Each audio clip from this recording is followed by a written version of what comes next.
Towards the end of the year 2018, I decided to seek custody of my kids. My ex-girlfriend cheated on me for the second time that I have known about. She cheated with 2 different women. I did not seek custody because of the cheating, but the fact that my kids were being treated wrong by their mother. She would stay out late nights, and sometimes not come home days at a time. The kids used to ask me, "Where is Mom?" I had no answer for them. I would call her and no answer. This particular week that I made my decision was around October, near my ex's birthday. She stayed away from home for a week and did not contact the kids at all. When she finally came home, I decided to have a talk with her. I told her that if she were to continue this, and really want to be with or whatever she had going on with this person relationship-wise, that she still needed to be a mom. I stated, "If you're not happy with me, fine, go and be happy, but don't stop spending time with your kids." She replied, "You're not my father and don't tell me what to do. I love my new girlfriend more than my kids." My daughter overheard that part, which hurt me. These are my only kids. I never been put in a situation like this before, so before I made any major moves I reached out for advice from a friend. I came home one night earlier than I'm usually home from work. My daughter was up around 1 a.m. with tears in her eyes. I asked her what's wrong. She replied, "Mommy keeps locking me in the room when she has company over." The next day I grabbed my kids and moved to my mom's house. My mom was my kids' best friend, a great-grandma, a teacher, and someone who has always been in their lives. They used to go to Starbucks like almost every weekend. My kids are twins. I have a beautiful daughter, and a handsome son.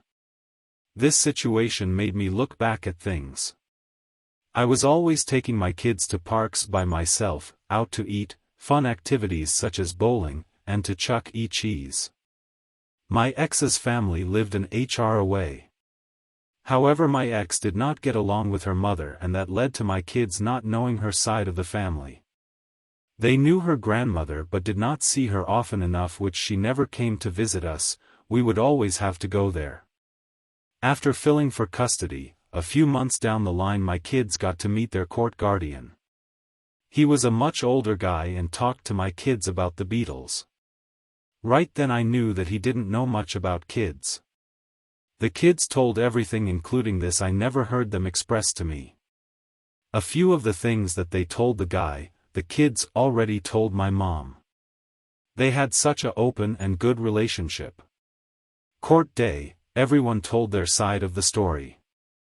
I won my case, I believe, due to showing the judge that I'm very respectful and on top of my ex having a serious attitude. I believe she understood and knew that I was a good and caring father. However, I was disappointed in the guardian, because he stated that my kids sounded like they were coached because they were so well-spoken and very knowledgeable for their age. They've been around my mom all their life. What could you expect? They are very intelligent. During my first year of having custody, I ran into an old friend and we started to date. It was kinda strange and I was nervous about letting my kids meet a different female because their mom. They fell in love with her instantly. I would call their mom to spend time with them and she was always too busy working, or out with her girlfriend. When my ex got word that I have been dating, I started to receive threats and text messages from her stating that she was going to beat up my girlfriend. Okay, let's fast forward time. My mom passed in July of 2021 due to a rare cancer. My ex called me crying because she knew my mom always loved her even though she felt that she needed to mature. It was my mom she spent a lot of time with, it was my mom who had her baby shower.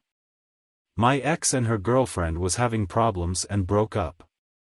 My ex also knew how important my mom was to my kids and stepped up a lot. If my kids and I was going out, my ex would have them almost every weekend. This made the kids happy and I was even happier that they were developing a good relationship. When the year mark of my mom's passing came, all I could do was stare at the walls every day. We were not just mom and son but best friends. Images of me holding her hand while she passed crossed my mind every day. I worked in a hospital warehouse and seeing all of the same types of equipment that my mom was hooked up to depressed me. Images of how much weight my mom lost in the few days that she was hospitalized started to appear every day at work. I would find myself not working like my normal self and making a lot of mistakes. After crying for days and days straight, I sought out for help. I did therapy for about 4 months and it helped me so much. I never believed in that stuff and used to get mad at my mom when she did therapy. During this time I lost my job because I was too depressed to work. My kids and I ended up getting evicted. When they heard the news they were upset, but they knew that I would get us another place soon. While being homeless I took my kids to school every day and ate lunch with them until my car broke down. It was broke down for about a week. Arguing with the kids' mom, I've learned that she filed for custody. I did not know if it was true until the guardian called me the day before court. Only a day before court. I had no time to think or to gather any response to what I knew she was going to lie about. In court she claimed that I did not see my kids while homeless. She claimed that her friends took my kids to school. They were also in court lying. What tops it off is that she had a lawyer and her grandma there also. The judge did not let the guardian speak and tell the kids' side of the story. The guardian also never talked to the kids before court because I had my apartment before the court date and my ex claimed to not know where the kids were. She never asked. I lost custody of my kids. The judge asked us to not mention anything about this to the kids. When my ex picked the kids up from school that night my daughter called me screaming and crying because her mom was over there bragging about what happened and teasing the kids. Since then, my son hasn't been able to play his video game or hang with his friend. I get them every weekend and I go pick his friend up. I attended and took my son to every basketball game because he plays basketball. My ex leaves weed on the table close to the kids where they can get to it and take it to school. She gets home, doesn't cook, and make them make sandwiches most of the days. My son said that when she does cook she gives them cold food. When she has company she's putting other kids in the room with my daughter and letting them sleep in bed together. Some guy that calls the kids' mom asked my son sexual questions about his preferences and sexuality. This is not a good environment for my babies. They are 11 going on 12, but I call them my babies. She yells at them and don't spend any time with them. They just do homework and read all day.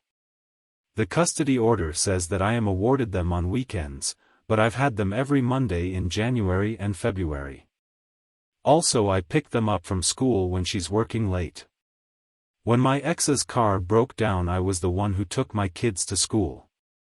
Will my family?